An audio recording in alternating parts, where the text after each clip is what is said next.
Semangat pagi Indonesia. Hai anak-anak sahabat Erlangga, selamat datang di Erlangga Classroom. Erlangga Classroom adalah tayangan persembahan penerbit Erlangga yang akan membantu sahabat Erlangga belajar bersama dari rumah. Hari ini bersama saya, Bu Utami, kita akan belajar soal tentang UTBK Saintek Kimia. Materi ini adalah untuk anak-anak sahabat Erlangga jenjang SMA kelas 12. Selama acara berlangsung, anak-anak sahabat Erlangga bisa bertanya di kolom komentar. Sudah semangat belajar kan? Yuk kita simak bersama-sama. Nah, untuk UTBK TKA Saintek Kimia, penerbit Erlangga sudah menerbitkan buku tentang UTBK Saintek, di mana di mapel itu sudah lengkap satu paket TPS dan TKA. Ya, silakan untuk bisa membeli buku paket tersebut supaya bisa lebih memahami materi-materi seperti apa, prediksi soal seperti apa yang nantinya akan keluar pada saat UTBK di tahun 2022 yang akan dimulai di bulan Mei tanggal 17. Nah, sahabat Erlangga, materi kali ini yang akan Ibu sampaikan adalah mengenai soal tentang larutan. Materi larutan ini akan meliputi yang pertama adalah tentang teori asam basa, kemudian yang kedua adalah materi tentang pH, yang ketiga adalah hidrolisis garam, yang keempat adalah materi tentang larutan penyangga atau buffer.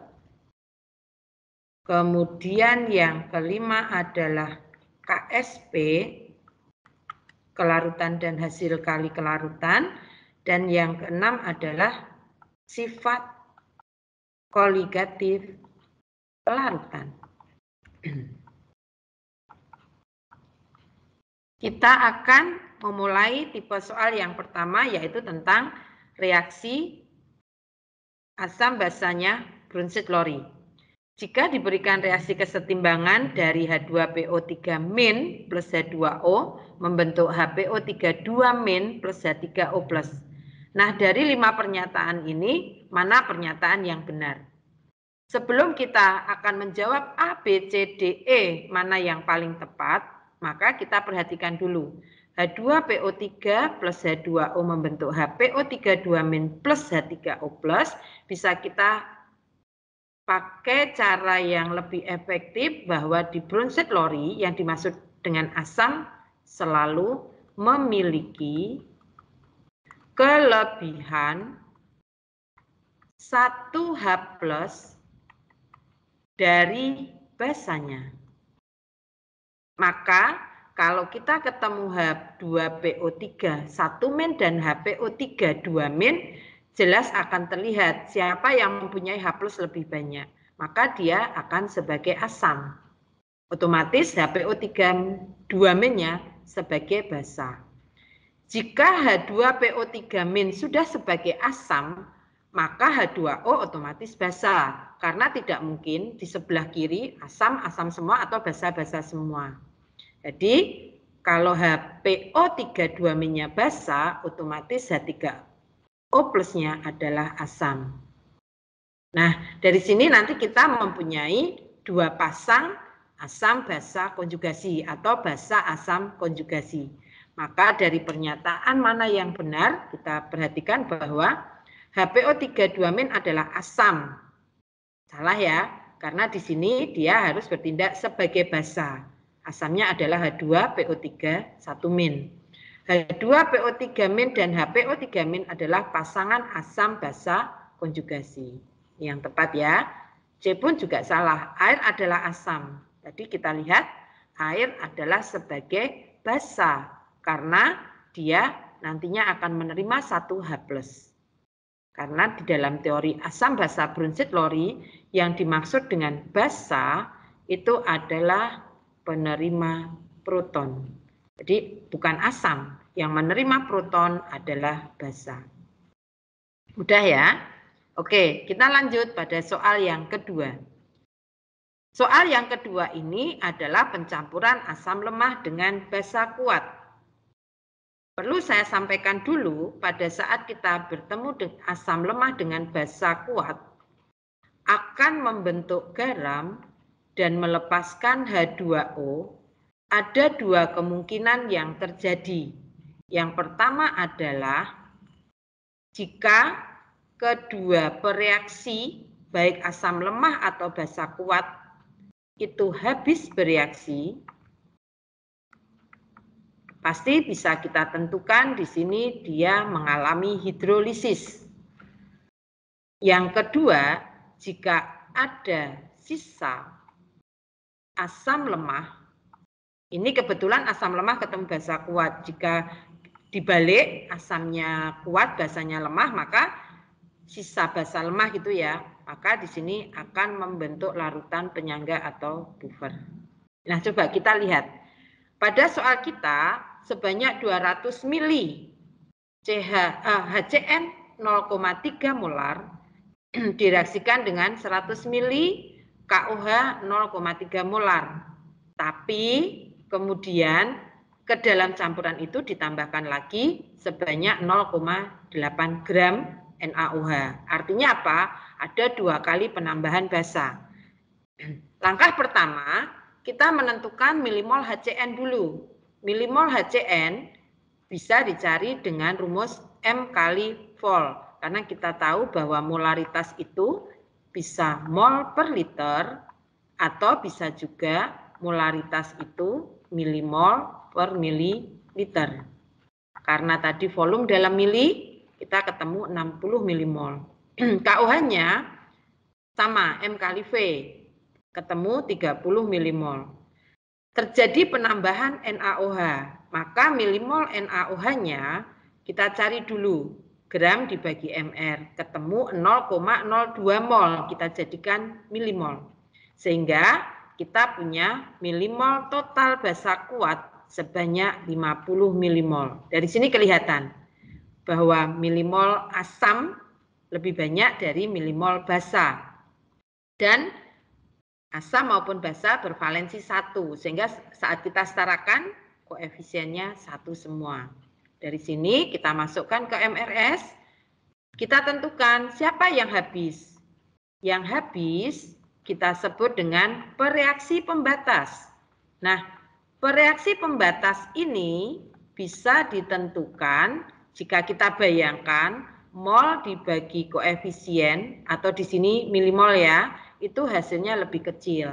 Maka bereaksi pembatasnya adalah KOH. Dia yang habis bereaksi. Kalau dia habis bereaksi, maka mol yang lain dicari berdasarkan perbandingan koefisien. Maka di sini HCN yang bereaksi 50, KCN yang terbentuk 50, H2O yang terbentuk juga 50. Pada akhir reaksi, nah kita temukan nih ada sisa asam lemah dan terbentuk garam. Tadi syaratnya jika keduanya habis bereaksi akan membentuk hidrolisis. Jika terjadi sisa yang lemah, baik asam maupun basa lemah bersisa, maka terbentuk larutan penyangga. Sehingga H+ sama dengan Ka kali milimol asam lemah sisa per milimol garam. Ini harusnya kali I ya. Kali I itu adalah indeks ion lemah. Jumlah ion lemah ya. Karena KCN hanya mengandung 1 ion lemah Cn, maka di sini dikali 1. Kita dapatkan pH yang terjadi adalah 5. Sudah dipahami ya sahabat Erlangga ya? Oke, sekarang kita masuk ke soal berikutnya. Pada soal, sebenarnya di dalam ilmu kimia itu mudah ya. Setiap soal itu sudah membawa rumus. Tapi kita harus paham konsep dasarnya. Misalkan di sini, larutan antara BaOH2 kemudian dititrasi oleh HCl. Kata dititrasi berarti di sini kita terjadi penetralan. Nah, rumus penetralan itu adalah M kali vol kali valensi asam sama dengan M kali vol kali valensi basa. Valensi ini dilibatkan karena jumlah AH+ dalam asam atau OH- dalam basa itu mempengaruhi persamaan reaksi. Nah, udah kan? Jadi kalimatnya ada, titerasi, penetralan asam oleh basa. Maka setelah kita reaksikan dengan M-Val, kita dapatkan bahwa molaritas dari BaOH adalah 0,1 molar.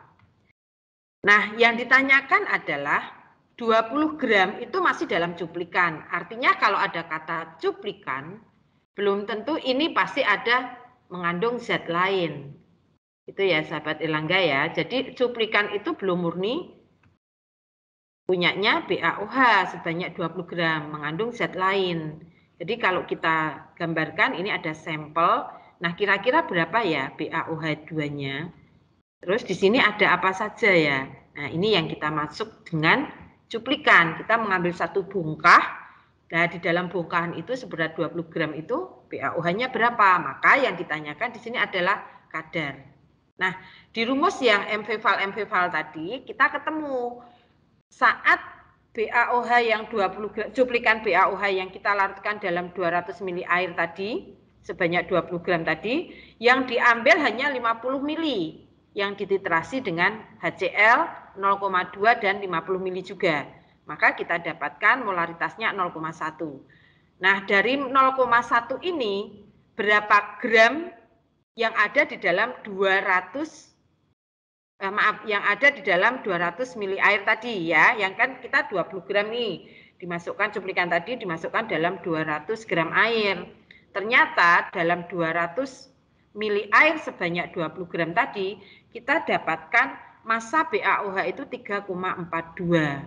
Padahal cuplikannya tadi sebesar 20 gram. Maka kadarnya adalah massa yang diperoleh setelah penetralan sebesar 3,42 dibanding dengan massa cuplikan. Ini ya, jadi hati-hati. Pada saat yang dinetralkan 50, kita cari massa di dalam 200. Tadi kan baru 50, sekarang massa di dalam 200 berapa? Oh, ternyata 3,42 gram. Bisa ya, bisa dipahami ya. Oke. Selanjutnya.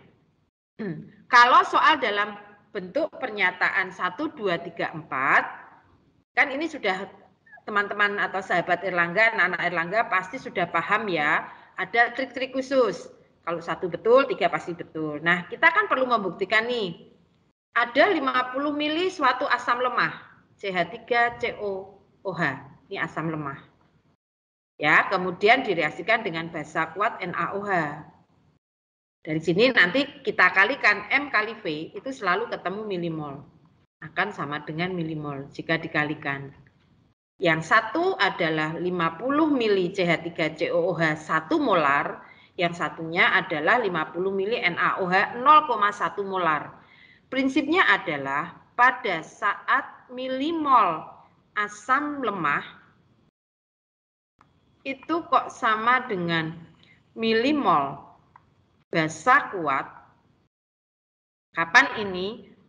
Ini untuk asam dan basa bervalensi 1.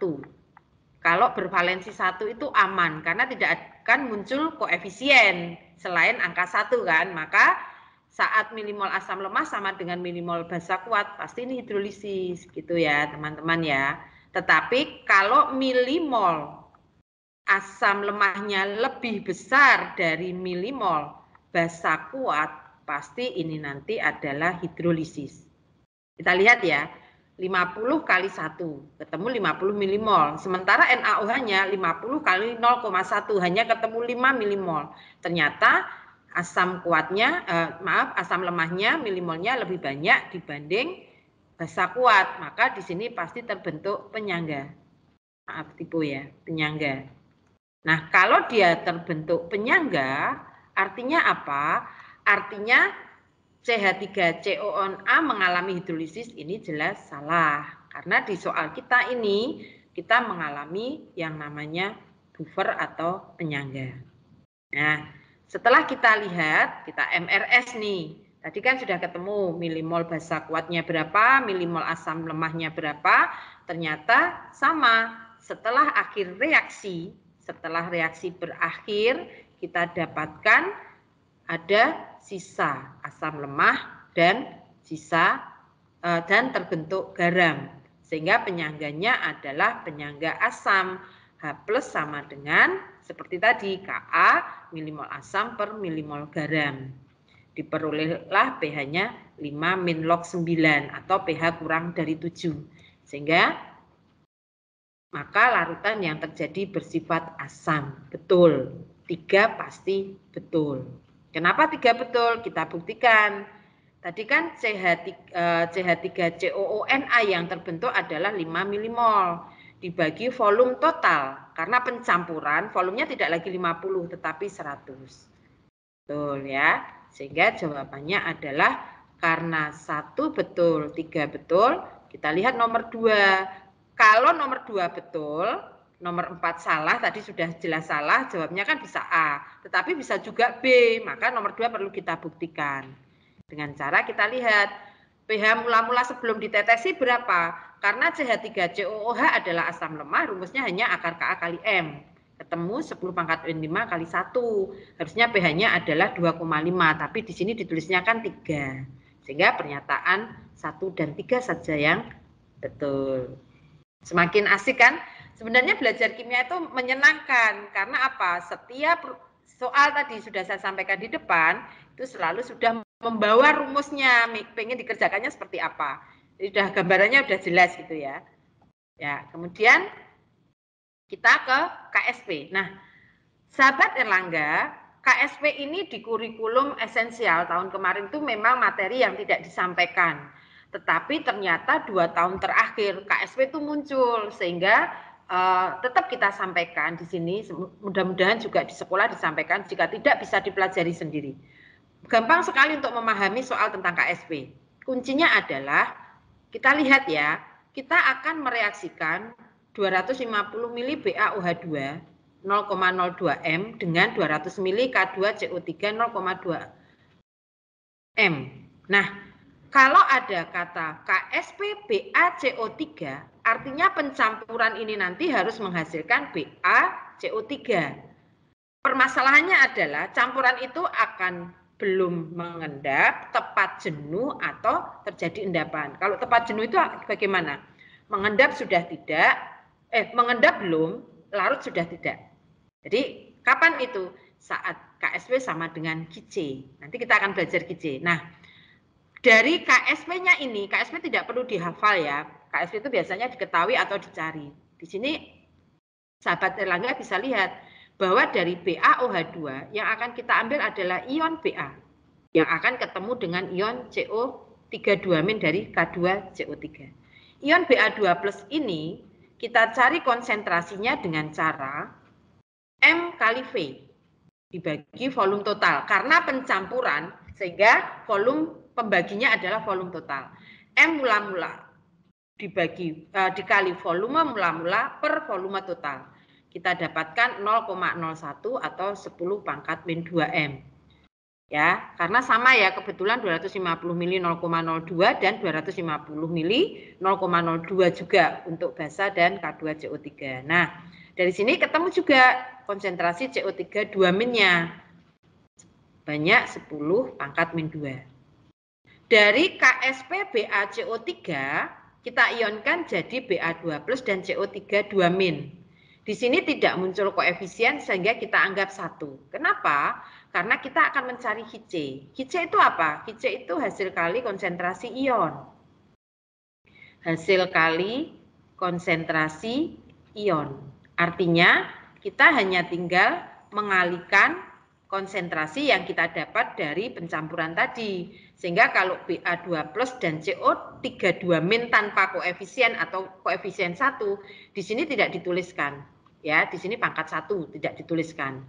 Kalau koefisiennya 2, menyesuaikan di pangkat 2, di pangkat 3 sesuai koefisien. Maka kita dapatkan KC-nya 10 pangkat min 2 kali 10 pangkat min 2. Ketemulah 10 pangkat min 4. Nah, kenapa jawabannya D? Karena ada persyaratan. Ya, kalau larutan belum jenuh, itu artinya Qc-nya lebih kecil dari Ksp. Padahal yang kita dapatkan adalah 10 pangkat min 4. Ternyata 10 pangkat min 4 itu dibanding ini kan lebih besar. Maka jawabannya tadi D, yaitu saat Qc lebih besar dari Ksp, terbentuk endapan. Sedangkan larutan tepat jenuh itu saat harga Qc sama dengan Ksp-nya. Nah, jadi ternyata hanya mengalihkan konsentrasi ion saja untuk tipe soal yang seperti ini ya. Masih ada sih tipe soal yang lain, tetapi yang paling penting adalah mengionisasikan untuk mendapatkan rumus Qc-nya. Ada pangkatnya tidak? Gitu. Lanjut ya. Soal yang terakhir. Nah, sahabat Erlangga, soal terakhir ini tentang sifat koligatif larutan. Di sini kita ketemu pada cuaca bersalju di daerah yang bermusim 4 jenis musim. Itu biasanya di musim salju itu kan bahaya ya, takutnya radiator itu kan cepat membeku. Maka ke dalamnya harus ditambahkan cairan pendingin untuk menurunkan titik beku. Nah, cairan pendingin untuk mesin mobil itu dapat dibuat dengan cara melarutkan 2 mol senyawa anti beku. Ya, ini pengetahuan umum teman-teman ya, sahabat Erlangga. Anti beku di dalam radiator mobil itu apa? Yang kita pakai biasanya adalah etilen glikol. Ini adalah turunan senyawa karbon, sehingga senyawa karbon itu sifatnya cenderung non-elektrolit dengan rumus CH2 CH2OH. Ya. Ini ya. Etilen glikol mempunyai 2 OH. Karena dia ini bersifat non-elektrolit, sehingga jawaban jawaban nomor 1 tidak menghantar listrik, betul. Wah, kalau tidak tahu rumusnya, Bu, ya urea yang dipakai itu bisa urea, bisa senyawa etilen glikol. Jadi mudah-mudahan kalau tidak tahu rumusnya ya satu spekulasi nanti bahaya ini ya.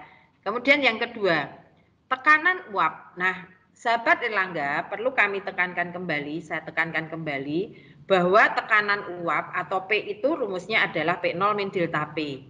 P0 itu adalah tekanan uap pelarut murni. Biasanya seringnya sih terhadap air ya. Pada suhu tertentu kan punya tekanan tertentu, misalnya tekanannya 30 mmHg pada suhu sekian, pelarut murninya berarti itu air. Maka tekanan uap larutan itu harus P0 min delta P.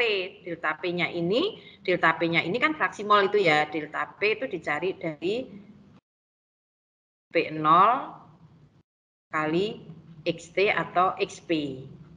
Ya kan? Nanti di sini kita akan ketemu yang namanya delta P pakai fraksi mol. Nah, kalau delta P itu mengurangkan P0, otomatis tekanan uap cairan pendingin lebih kecil.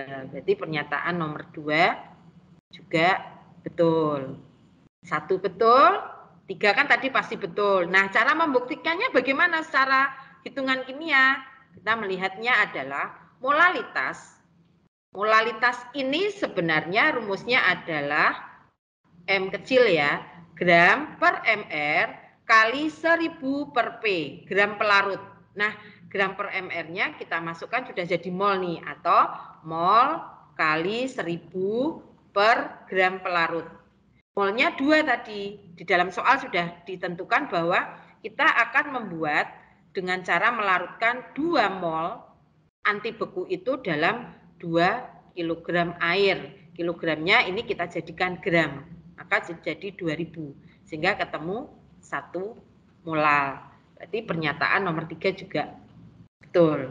Nah, kalau titik didih, nah sahabat Erlangga, titik didih atau TB larutan itu dicari dari TB pelarut plus delta TB, di mana delta TB ini kita dapatkan, kalau dia kan non elektrolit tadi ya, Kb kali molalnya, sehingga pasti lebih besar karena ada penambahan. Tetapi pada pernyataan kita, titik didih cairan pendingin kok lebih kecil. Ini adalah salah. Maka jawaban yang benar adalah A. Nah, itu tadi ya sahabat Erlangga yang bisa saya sampaikan untuk pertemuan kita hari ini. Mudah-mudahan sahabat Erlangga bisa menyimak dengan baik sehingga menambah wawasan sahabat-sahabat Erlangga. Nah, itu dia materi Saintek Kimia untuk jenjang SMA. Semoga anak-anak sahabat Erlangga sudah paham semua ya. Oh ya, jangan lupa untuk like dan subscribe channel ini. Nantikan Erlangga Classroom selanjutnya dan beritahukan ke teman-teman juga untuk bisa belajar bersama di acara Erlangga Classroom. Tetap jaga kesehatan. Sampai ketemu lagi sahabat Erlangga. Sehat selalu, jaga protokol kesehatan. Jadilah generasi yang hebat. Assalamualaikum warahmatullahi wabarakatuh.